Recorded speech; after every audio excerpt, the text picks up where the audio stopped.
Okay, guys, so welcome to tonight's show. I have got on with me Mairi Gardner. Now, most of you might know from the Sunday slot, Mairi actually came on and we talked about her initial stages back in January 2021, I think it was, possibly. And I was so impressed with what she did.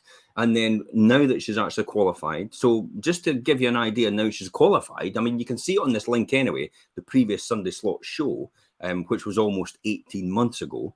But Mairi is actually a registered nutritionist, ANutr, whatever that is. We'll talk about that in a minute, Mairi. And CIMSPA qualified personal trainer, graduate with first class honours. That's pretty impressive. And fitness, nutrition, and health. Just let me recap on your mission then. So your mission, according to your website, Mairi. Welcome on the show, by the way. Welcome. Help and maintain sustainable healthy habits that will encourage you to achieve your goals over the long term. That sounds a fantastic goal to achieve for. Guide you towards the healthiest, happiest vision of yourself by providing the most up-to-date nutrition and fitness advice. Help and maintain sustainable healthy habits that will encourage you to achieve your goals over the long term. I think that's important to do sustainably. I'm glad you pointed that one out. Guide you towards the healthiest, happiest version of yourself by providing the most up-to-date nutrition and fitness advice. Now, for the people out there, please feel free to ask any questions. Please feel free to say hello, hit that like button, hit that love button, and share some comments as well.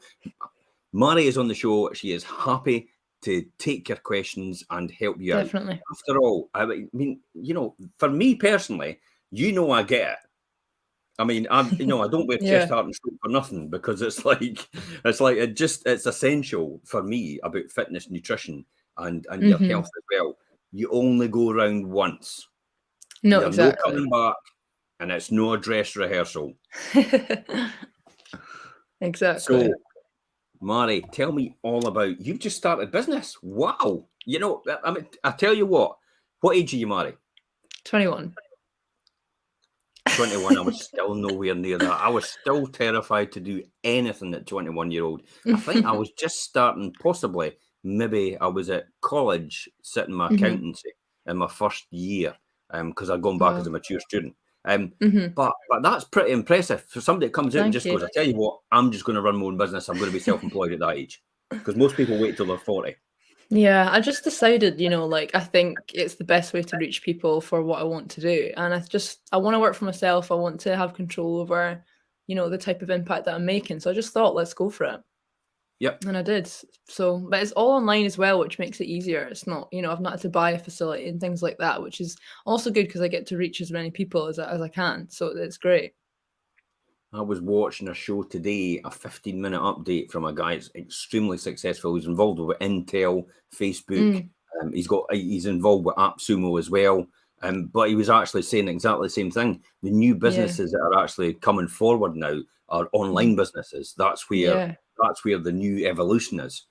People don't want physically to walk into shops and walk into premises anymore. They just want to have online advice. This is exactly the sort of thing they want involved in. Yeah. Why would you need to then get in your car and go and drive somewhere if you can sit and consult someone on screen right now?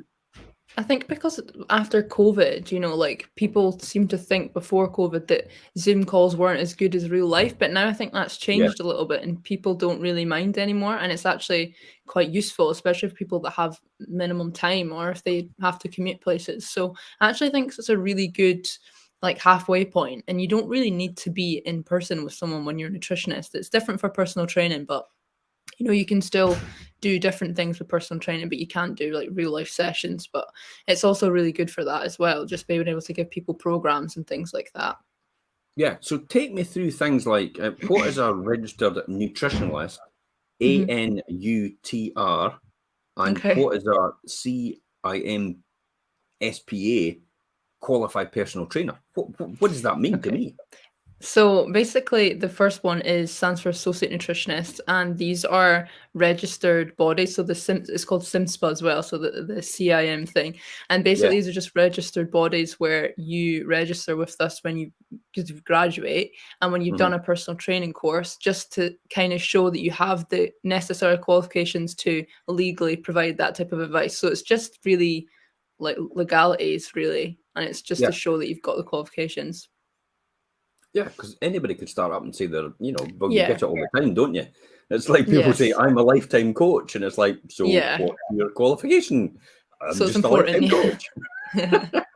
And they might not have So, done anything for it, so it's really important to distinguish that it's, you've actually gone to and got a degree and you've spent 4 years of your life studying for it and, that type of thing. So that's really why yeah. it's there. But Why, yeah. why did this come about then? Why this sort of area? Is this something that really floats your boat? Oh yeah, I'm so passionate about nutrition and wellness and specifically nutrition. I think it's so fascinating. I think it's so important. It's a massive industry today where there's a lot of work needing done. We have the Yeah. obesity epidemic. With about 60% of the population is either overweight or obese. So around 52% of the global population is overweight or obese. So it's absolutely incredible how important it is to look after your health and wellness. And because of society and the media today, it's so confusing, it's so complicated, and people suffer so Yeah. much through things they shouldn't have to, just because there's so much misinformation out there. And this is what people don't realize. I think that nutritionists and personal trainers, they can massively help with that, because you get to look at someone's lifestyle as a whole, who they are, and you just come up with these really necessary and important solutions for these people and individuals, instead of like really generic advice that you get off online, which doesn't really help anyone, because nutrition and fitness type advice is so subjective to who you are as a person. It really Yeah. like matters about who you are and your life and what it looks like. And so say I could say to anyone some random advice like eat 5 portions of fruit and vegetables a day, but for some people that's not possible. Mhm. So it doesn't help. You need to have really, really individual advice towards people to actually make a difference, I think, anyway. Yeah. What do you think? What do you think? What do you think causes the obesity? I mean, Oh gosh. because this has never been around for a lot of years. Hmm. And then all of a sudden, in the last maybe 20 years, it's spiraled out of control almost. It's been obesity and overweight has been a little bit of an issue since like the 1900s, but it's Yeah. became very problematic in recent years, in the last 20, 30, 40 years. Mm. And really is, I mean, massively worse in the recent years because of the westernization of the population. And really, obesity is multifactorial. There's so many different things that influence why someone might be overweight or obese or have ill health. But really, I think there's a lot of different things. I'm actually hoping to go back to uni to do a PhD Yeah. as well. So, and I want to study whether or not refined sugar is addictive. And I actually believe that refined sugar addiction, if it is really addictive, that might be one of the main causes of the overweight or obesity epidemic. But that's another day. But that's what I personally think. But of course, there's so many different things that influence it, so it's not likely to just be one thing. It was maybe you had told me before, or maybe I heard it somewhere else, that refined sugar Mhm. apparently mimics, things like oranges, the sort of same taste, and therefore your body craves vitamin C, and Yeah, I told because you it that. gets sugar, yeah, it goes straight for that Yeah. because it thinks the sugar is actually vitamin C, so it tells you to keep eating it. Yeah, so inherently we have a desire to consume sweet taste in foods, because that's a signal to our brains that we're having vitamin C, because foods rich in vitamin C are things like oranges and citrus fruits and things like that are usually have a sweet taste. And particularly when they were sweeter, they Mm. usually had like quite high amounts of vitamin C. And as well, there is like certain berries that are really bitter that are actually toxic, so it can harm you when you eat it. So we're actually more driven towards sweet tasting foods than toxic and bitter tasting foods, sorry, because they're more likely to be toxic. But now when it comes to sweet foods, it's very unlikely that they're actually oranges, things like that. It's more chocolate, all that type of thing. And because they're so highly palatable and rich in calories, our body's like, oh yes, give me more. But I think there's more to it than that, and there actually might be the substance itself that may be addictive, but it's not proven yet. So don't take that it's proven. But I hope that I can try and make a dent in that research and try and go there with it. That's the biggest challenge, isn't it? It's like no one will take you seriously unless you actually prove it beyond a shadow of a doubt. Otherwise, you get shot down in flames. Yeah, that's the thing with science, and it is really important that we do have these mechanisms in place, because we don't just want to get a small amount of research and that has limitations and then say that that's definitively true. So it is important, but it's definitely hard when, you know, there's a lot of, you can experience it in everyday life. Like most people, when I talk about sugar addiction or it may be addictive, people are like, oh, I definitely believe it is, you know. So it's, people understand it, which I think is a different thing from the researchers that we're not waiting to find out, like, because people kind of already think that it is. It just needs to be proven through the science. Yeah. But again, it's not proven yet, so we don't know. But then I could be a complete cynic and say nobody wants to prove it. Yeah, no, exactly. and because the reality is there's no money in it if they prove it. Yeah, that's another big issue with it, is another big issue that we have as well. There's a lot of research as well that, you know, is a little bit biased because of the funding sources and being funded by like Coca-Cola and stuff like that. So there's a lot of issues with it. You know, it's definitely not a small thing to tackle anyway. That's for sure.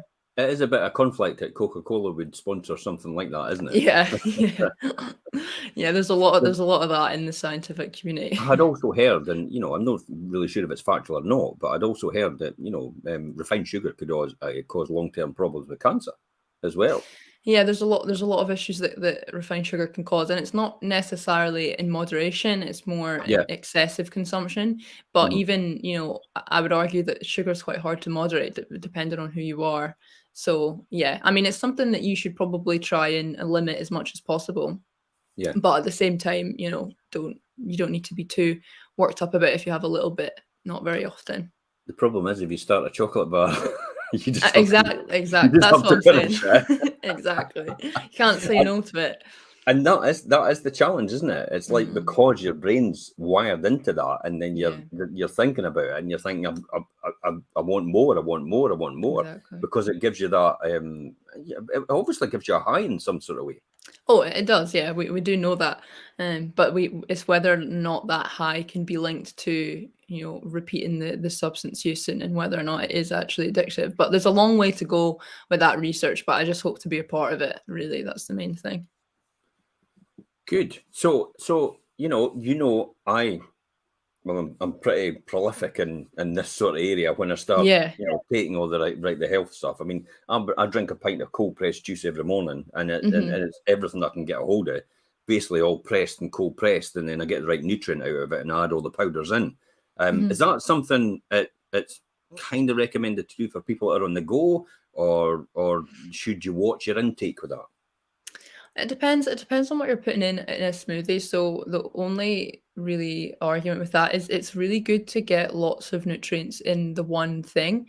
But as well, when you blend foods, it can, basically when you chop foods or you cook foods, they can lose some of their nutrient quantity by doing that. So when you blend up foods, you know, you're basically chopping it multiple times. So there's a little bit of issues there. And also if it's like a lot of fruit in a smoothie, so say if you're blending up like 2-3 bananas and like a pineapple, you know, like you're getting a lot of concentrated sugar in that. And it's not that I don't want anyone to think that fruit sugar is bad, definitely not. But if you think about it this way, so you wouldn't eat a whole pineapple and 3 bananas in one go because it would be too much, you know. And so when you're putting it in a smoothie, you're kind of taking all of that in at one go, which can be a little bit problematic. So, and as well with the fiber as well, the fiber can get a little bit broken down too much and can not be as beneficial for your body as if you ate it just the way it is normally, you know. So if you are on the go and you're someone who really struggles to get a lot of fruit and vegetables in, it can be, you know, a useful thing to do.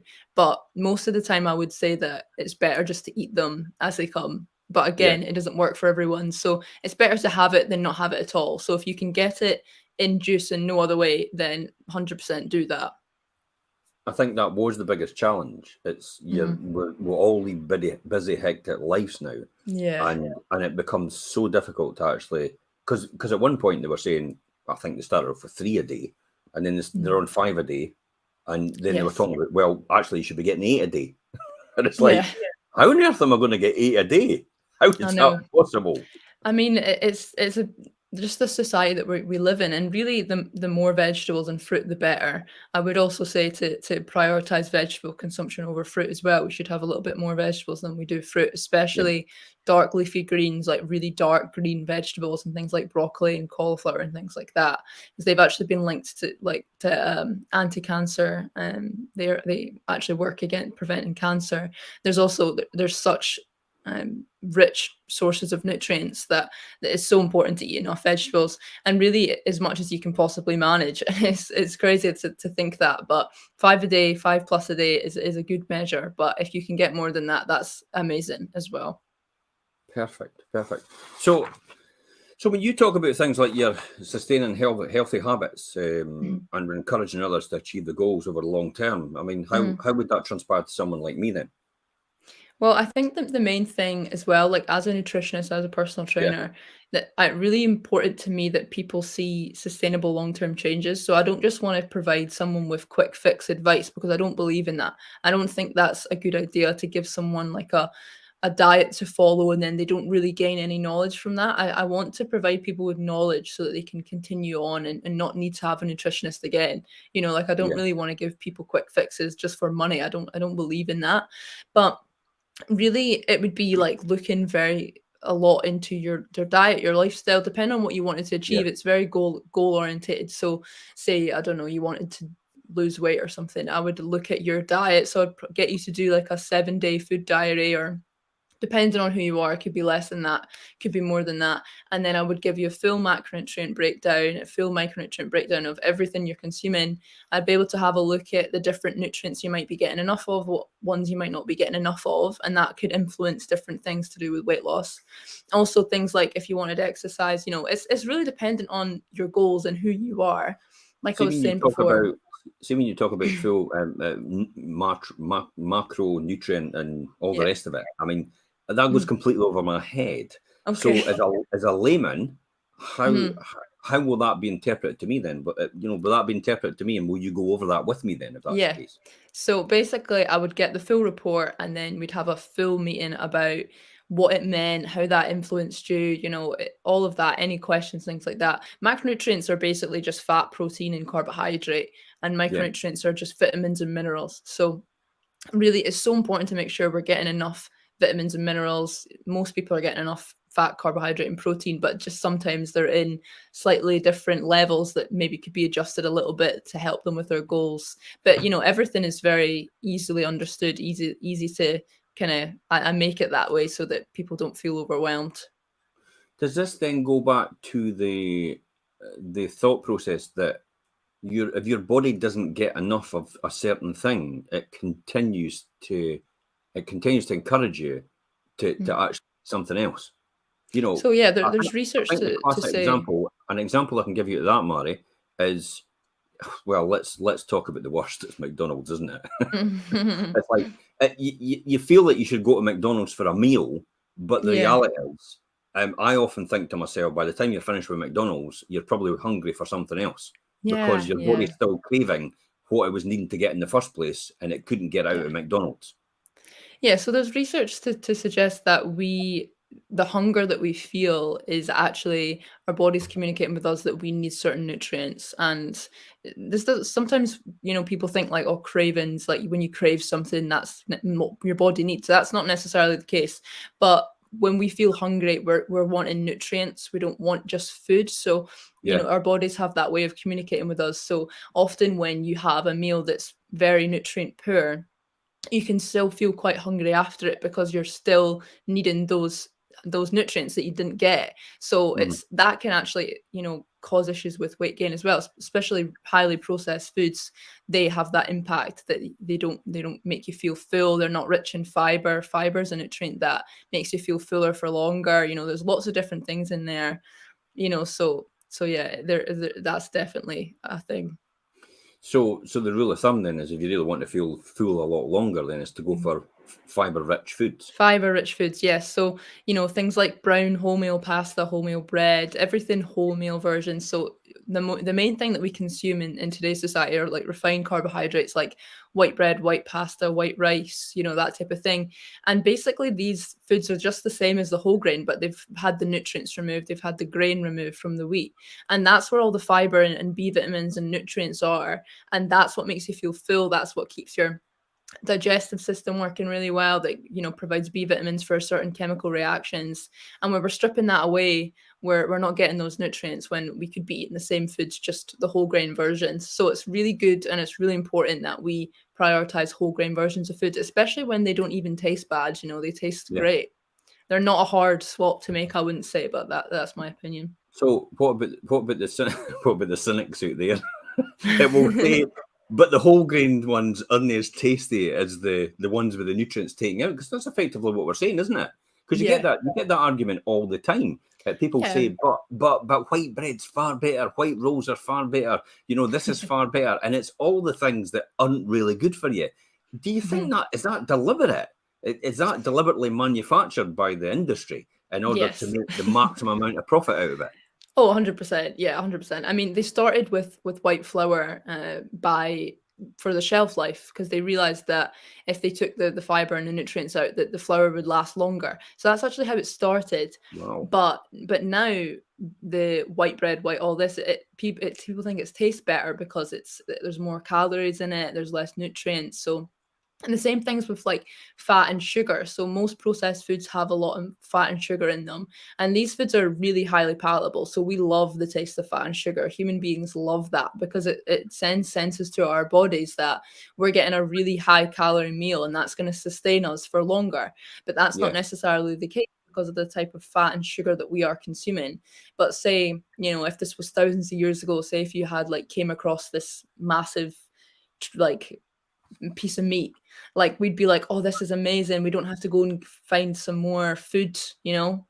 So this is kind of the same thing, that our bodies haven't evolved quick enough as our real life has, and our bodies don't understand what's going on, and this is why it's leading to this such discord between our health and our bodies and what we're craving, what we're eating. There's a lot of differences there, and it's caused a lot of problems.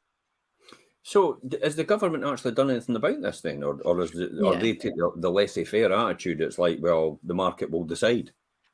The government has a lot of different initiatives and things to try and help with healthy eating, but really, there is a lot of things as well, is that it is a massive market. It makes a lot of money. Imagine if we took away all the McDonald's, that'd be crazy. There's so much money in fast food and in fast, we'll have people passing out now listening to that. yeah. So it's like, what? Take away all the McDonald's or die? Exactly. So, people wouldn't be happy about that. So it would be a very difficult thing to take away now, basically. And the government can't really tackle that because, again, there's a lot of issues with that. But really, I could say that there's a lot of things that they could be doing more. But at the same time, there's so many issues in the world, and the government is trying to do things. They're not doing anything. But I get they're doing a lot for obesity in childhood. So there's been a new law. I'm not sure if it's been passed yet. I don't think it has, about removing cereal high in fat and sugar from children's eye line and putting them really high up on the shelves. So they do stuff like that. So I'm not sure if it's passed yet, but that's one of the most recent things that they've been trying to do. Yeah, I did hear that some of the Kellogg's and that are obviously complaining the fact that they might not be able to reach that standard. Yeah, so they were really annoyed about it. You maybe should never have done it in the first place then. Yeah, they took them to court about it, that they didn't count the fact that most people eat cereal with yogurt or milk, and they didn't look at the full nutrient breakdown of the meal. But it's just ridiculous, we're trying to tackle childhood obesity. Why are we arguing about this? you know. So you help sustain healthy habits and encourage people to achieve your goals over the long term. This is when we talk about diet, we talk about really a healthy lifestyle, don't we? Yes. Because I always think, I always look at the word diet and think, well, die. Who wants to die? and I kind of think that's what a diet is. It's healthy eating is probably the best way you should actually say things, isn't it? Yeah, so a diet, the word diet just means the food that you eat, but we've kind of made it into, a diet like for restriction and to lose weight. But it doesn't Yeah, actually mean that, but there is connotations of that. And, healthy eating is just one part of the story. We've also got physical activity and also stress reduction, being happy, being mentally okay. There's so much to health that we don't really necessarily look at as a whole, but health is a multifaceted thing. Then there's so many different aspects to it. But eating healthily and exercising is two of the massive ones, as well as mental well-being. and when you talk about over the long term, how long should that be? Is there some sort of finite time to this, or is this just a thing for the whole of your future? Yeah, well, with long term, really, I want to help people over the long term. I don't want people to have, a little bout with a nutritionist and get healthy for a few months and then go right back to where they were at the start. I don't want that. Yeah, I want people to really make changes in their lifestyle, and I think that is so important to me, and it's so important that we do that, especially as nutritionists and personal trainers and healthcare workers. I just think it's actually our responsibility to try and encourage that, because it's a massive problem today that we're not being healthy, we're not eating healthy, or we're not doing all this, and it's really important. I don't want to give people quick fix solutions, and really with long term as well, it's just however long your goals are, yeah. what you want to do. It's all the client focused, really. And then when you talk about, you achieve your goals over the long term, I mean, it's a lot of psychology as well, isn't it? It's Hmm. because we could just say, oh well, we could eat this and we could eat that, but really, it's actually these. I always say things like baby steps. It's Yeah. just taking baby steps every single day, so it Hmm. doesn't feel like you're putting yourself out. But over a longer period of time, in the compounded time, then when you look at maybe a year before, Yeah. it's like night and day how far you've come, Yeah. but you don't actually realize it's happened and I think that's what you're trying to achieve here. Yeah, this is why, nutrition and all this is been so hard to achieve, because of the society and the media and the way that it is, highly processed foods are very, very available. And also as well, where our lifestyles aren't physically active anymore.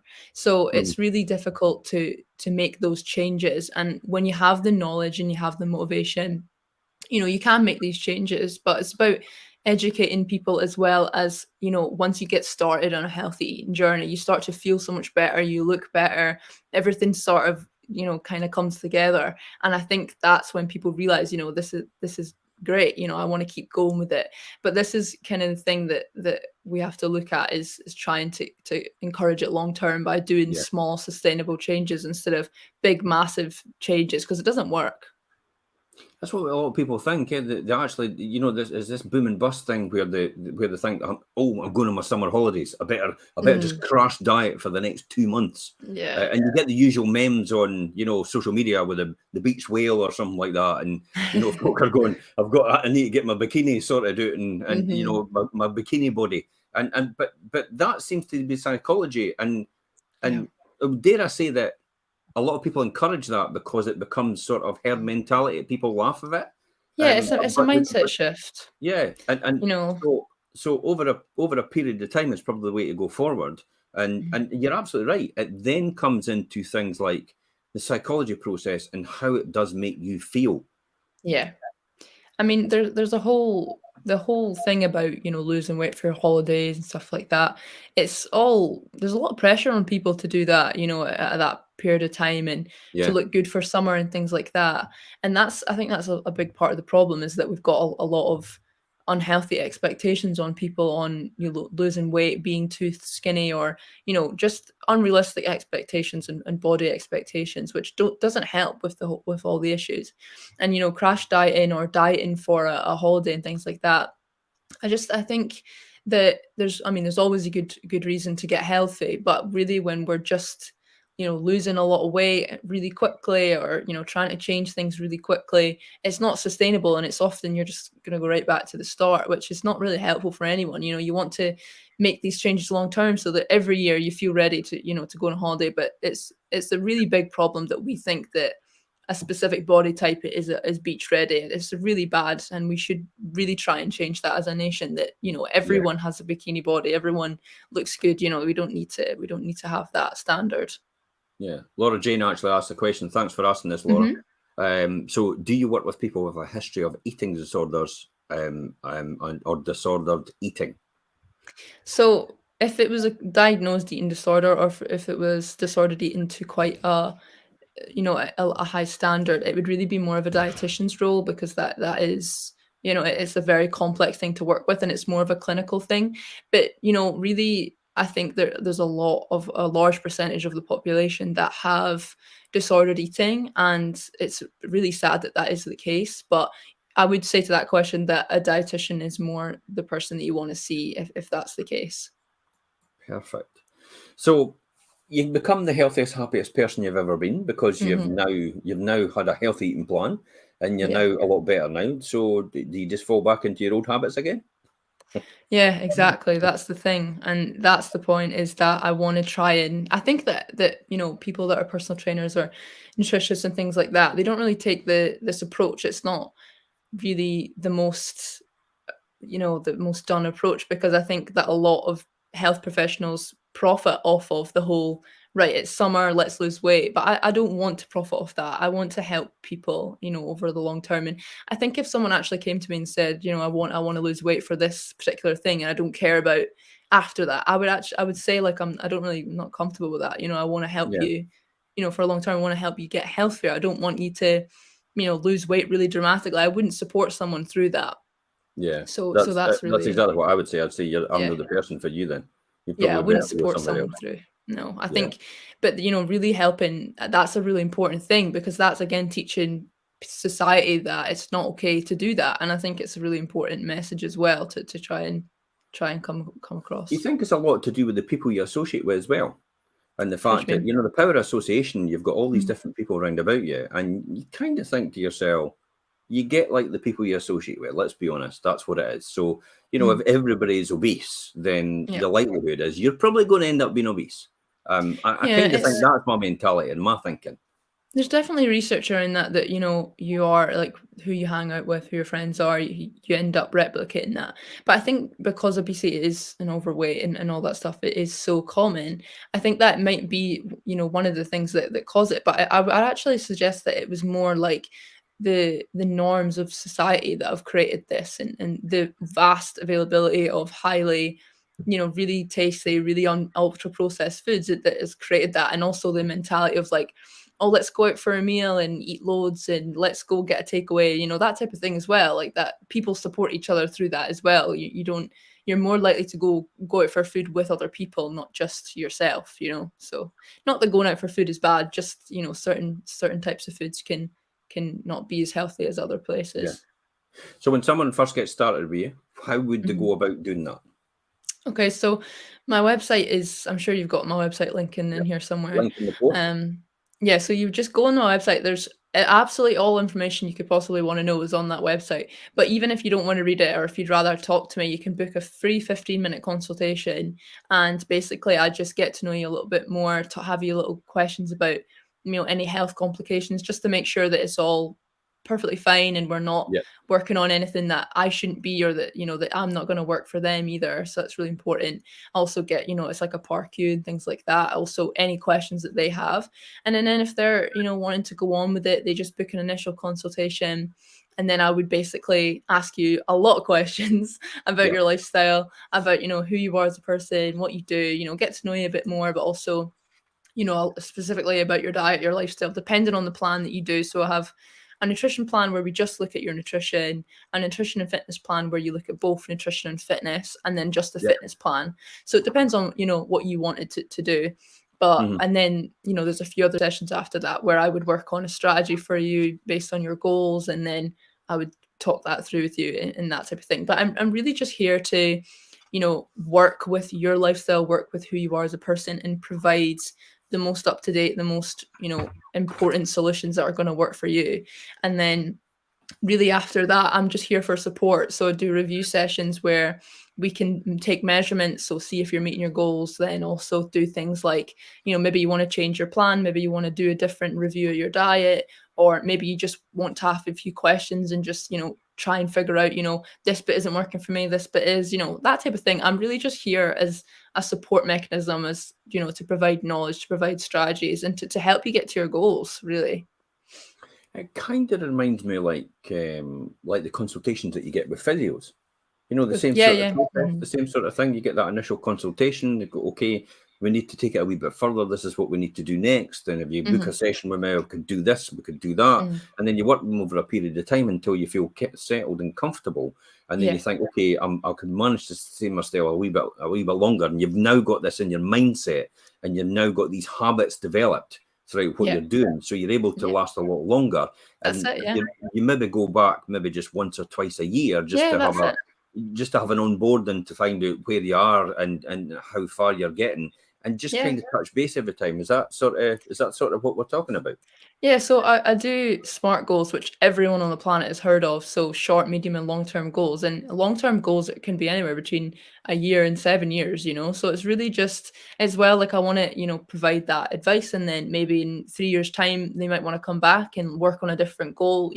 I'm just here for any type of advice, anything you want to achieve. I'm just let's do it, like let's work on it and try and get you there, really. And I think it's really important as well because there's a lot of misconceptions. People have so many misconceptions about nutrition and wellness. And as soon as you Yeah. talk to a nutritionist, you're going to have those questions answered. It's not like you can just Google these things because Google gives you 100 different, answers to a question that's probably very simple. But nutritionists and personal trainers, they can just, give you that advice right away and you don't have to worry about it, whether or not it's right or wrong. Yeah, well, as I Yeah. always say, the problem with going to Google and typing in something, everybody's got an opinion, even idiots. Yeah, exactly.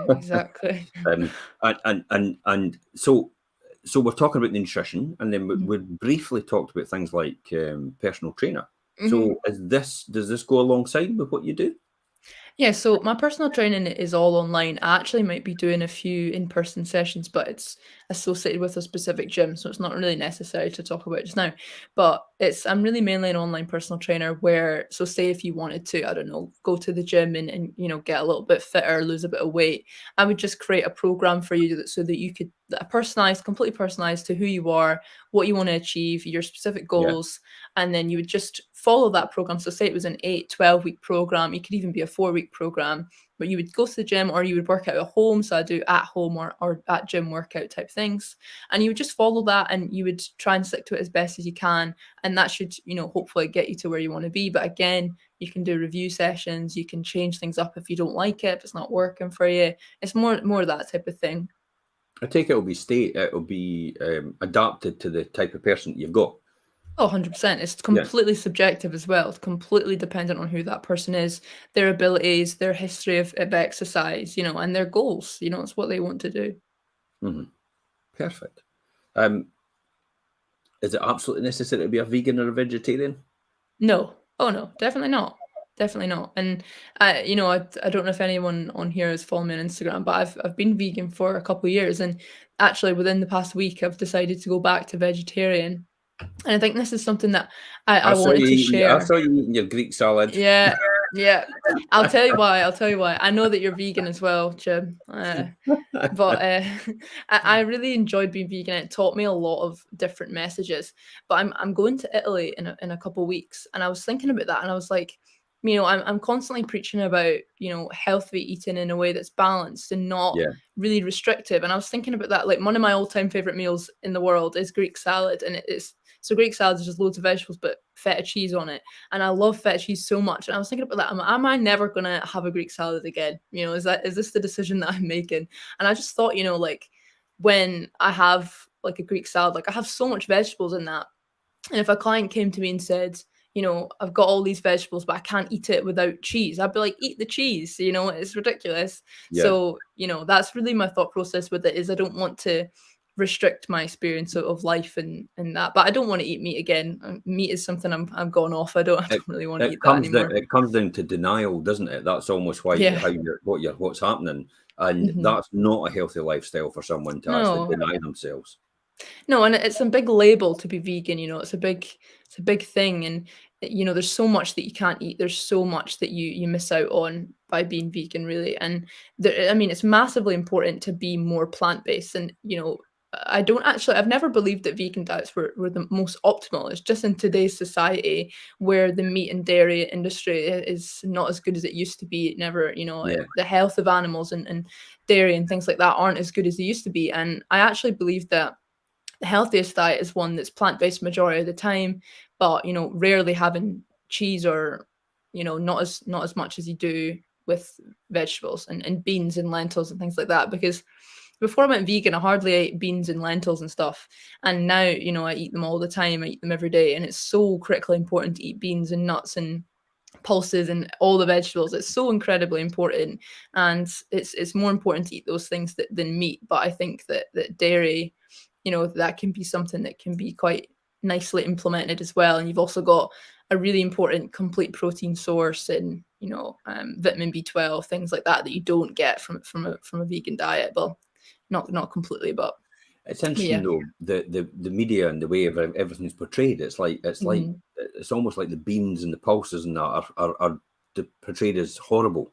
Yeah, and people automatically think that. But do you think that's just a case of people aren't taught like that to cook properly and season? Because well, I know myself that you can basically take a bit of cardboard and put the right seasoning on it, and it'll taste like a steak. Yeah. No, definitely. I think there's a lack of education, especially in Scottish culture, on how to cook beans and lentils and things like that in a way that's actually enjoyable. Of course, Scottish culture is all meat and potatoes and beer and wine and stuff like that. And I think that there's a lack of that education. And if you go to other countries, Italy, Greece, Mediterranean countries, they eat a lot of beans and a lot of different things like that, and they know how to make it right. I just think we haven't had that education, and it's really important to get that education and to eat more beans and pulses and try and replace beans for meat, because they are so rich in nutrients, and they've actually been linked to people that eat beans every day have been shown to increase their life expectancy by 6 years. So Wow. it's a big deal. When you're younger though, you don't think about that. You No. think you're invincible. You don't think about 6 years extra of your life. It's when you No, get I older. know. It's when you get older and your life starts to flash by you. You'll not experience this just now, Mari. But No. I certainly do. But I also think that the biggest here's a classic example. When you go to other countries, it's a completely different thing. So if you are quite restrictive in your diet, and I will say vegan, then it's quite actually difficult when you go to other countries Oh to yeah. actually maintain that diet and have it healthy, because some of these other countries don't work like that at all. Like where we are in No. Spain, we're in the Algarve of Spain, but mainly that's all fish based.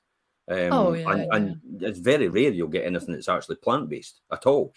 No, and I will mention as well that the Mediterranean diet, so traditional Mediterranean diets were mainly plant-based with very minimal meat, fish, and dairy, but they definitely ate it.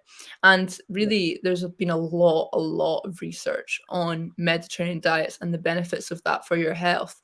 So really, like especially things like massive amounts of olive oil, people think that is really negative for your health because they're so high in calories, and that's not the case. Olive oil is really good for you, and it's actually been one of the things that link Mediterranean diets to really healthy people. Yeah. So there's lots of different things to consider, but Mediterranean diets, I just think looking at life from, right, I'm vegan, can't eat anything else, is a slightly problematic way of looking, depending on who you are, depending on the way you live your life and things like that. Like it can work amazingly for some people. It worked great for me for a year and a half, and then decided, I'm thinking about this now, and I don't really want to be in a position where I'm restricting myself massively. And it's interesting because I haven't eaten refined sugar in 3 years, but I don't worry about that. It's not something that I want to consume. But when I started feeling that way around vegan food, I was like, Yeah. I should probably listen to that, Absolutely. So, I would agree. yeah. The stark contrast to what I spoke about though is when you go to places like Nepal, they just eat dal bhat every day. Oh, what's that? Literally, it's just curried lentils. That's Oh, really? Yeah. dal bhat and rice, and that is all they ever eat. And Yeah. we had that every single time, and it's like, what's for lunch today? Dal bhat again. and it's like we're saying to these people, it's like you're joking. This is the Sherpas when we're up on Everest, so we're climbing up to base camp. Oh There's my dal gosh, bhat every yeah. single day, and Wow. it's, at some point you actually go off that because your taste Oh. buds change when you get into the altitude. It Oh, just right. completely changes. Interesting. Your taste changes and everything. But dal bhat every single day, and then I turned to the Sherpa and said, so what else do you have? And he goes, no, we just have that every single day from birth. Was he being serious? No, he was serious. Oh my goodness. It's because when you're up there, they've got no refrigerators because they don't really have that much power. So Okay. everything has to be cooked on that day, and they can't Wow. really store anything except grains and Yeah. lentils and stuff like that. So they can't store anything unless it's got a long life to it. It's not possible. And then every once in a blue moon, if one of the cows or cattle falls off the mountain, they just go and cut it up and then they have it that day. Yeah, Because which they is the can't store it point. anywhere. Yeah. Which is the point as well, is that's why, those diets were seen as the most healthy a long time ago, because you'd have meat very, very rarely, because it would just be if you managed to kill it or whatever, and that would Yeah. be rare. So, there's that element to it as well. So why are we eating meat every day if that's the case, if we never used to do that? And now we've got all this different chronic diseases and obesity rates and things like that. So You've hit the nail on the head, actually. When I think about when I was younger, I mean, we only ever got a roast or a chicken on a Sunday. yeah. And every other day of the week, you had egg, beans and chips, or egg, chips and beans. You didn't have a choice of anything else. It's just egg, chips, mashed potatoes, beans. Now and again, you got sausages, but that was it, really. All that, and it's almost like every single day now, people expect steaks, they expect chicken, they expect all these things every single day, day in, day out. yeah. And then the other ramification out of that is, how sustainable is that if we It's keep not, continuing no. to do that? Somebody actually said to yeah. me, it's interesting, but he says, you've got crispy duck. And I went, yeah, do you love crispy? Oh, yeah, I loved crispy duck. And he says, do you know in China, I think it's China where it all appeared, and he says, about 1 million people every Friday night eat crispy duck, right? So when you think about it, they've got to have 1 million ducks every single Friday night. Probably more And than then when that. you think about the amount of you have to have in farming all the way throughout that process to be able to sustain somebody eating 1 million every single Friday night, and that's only in China. So when you think about the rest of the world, it's got to be intense. It's So not this sustainable. massive farming's got to take its toll as well. Oh, massively. There's a lot of research, and there's a lot of initiatives now, especially by the government as well, that are trying to encourage plant-based diets, not just for the health benefits, but also for sustainability, because really, meat takes up a massive amount of the space, and they also take up a lot of water, also a lot of transportation, which causes, a lot of global gas emissions. So we're really trying to push people towards having more plant-based diets, just for sustainability and the planet, but also for our well-being. And it seems to be a bit of a catch-22. It's really good for both, to have more beans, more pulses, things like that, and less meat. So it's a really important thing, and it's a really important switch that we're trying to make as health professionals, and also the government, to try and help people have more plant-based diets. Yeah. Did you feel when you were trained as a nutritionist, we'll probably just wrap up in a wee minute, but this is one of the questions I want to ask you, because there's always a criticism about how people are trained, because the training they've been given is possibly maybe the training is right at that time, but in 10 years' time it might be completely different. Do you feel it was the right training, or do you do continuous education? Oh, as a nutritionist and health professional, you have to be consistently looking at the research. And, that's one of the main things that I do, is I research and I learn. If as soon as I get a client, I'm not just rattling off my knowledge. Like, it's based on my education, and the training that I've had is to go and find out the research, the most up-to-date research, And I think that they at uni, they give you the basics. They give you all the information that is not likely to change, like different nutrients and how they impact the body, mainly that they're about to maybe add research on, but it's not likely to completely change.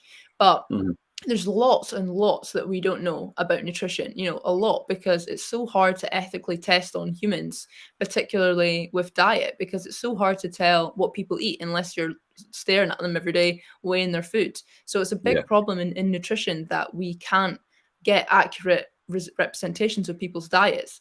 And there's a lot of research that needs done, and in the next 20 years, nutrition industry, we're going to know so much more. So it's so critically important that you're constantly researching different ideas and constantly looking at the new literature. And there's a massive, there's a huge community in the Nutrition Society that, you know, there's a whole thing about new research and keeping up to date with it. So it's not something that you'd get trained on and then leave. You know, you're constantly learning. Yeah, excellent. Constantly. Thank you very much for your time. I'll just point everybody to your website, which is on this post. So if you click on the link, you'll get the website. The Instagram channel's on there as well, but you have all your channels on your website anyway, where people can get access to that. Yeah, so one of the things I would recommend that people actually follow is your Facebook page or of your podcasts as well, because your podcasts are really good. And that's how we first met in the beginning. That's why we did the original show, because the podcasts were actually excellent and really good information and advice. So I'd recommend everybody to check that out. Thanks very much for coming on the show, Mairi. Really appreciate it. Thank you. I would say just quickly as well. Sorry. That even if you want to look at the website and you want some advice and you don't want to pay for anything like that, please go and look at the podcast and the blog and things like that, because I put so much information on there, and you might find that you get some answers from there. But if you are interested in booking a session with me, please go and book the 15-minute free one. You don't have to keep going with it. It's just if you want any questions answered or just to see what I do, you can go and have a look there. Perfect. Thanks very much for coming on the show. And thanks everybody else for tuning in. If you've got any questions later on, please feel free to put it in the comments. You can message us direct as well, or you can get in touch with Mairi direct. Okay. Thank you very much, and see you later. Bye-bye.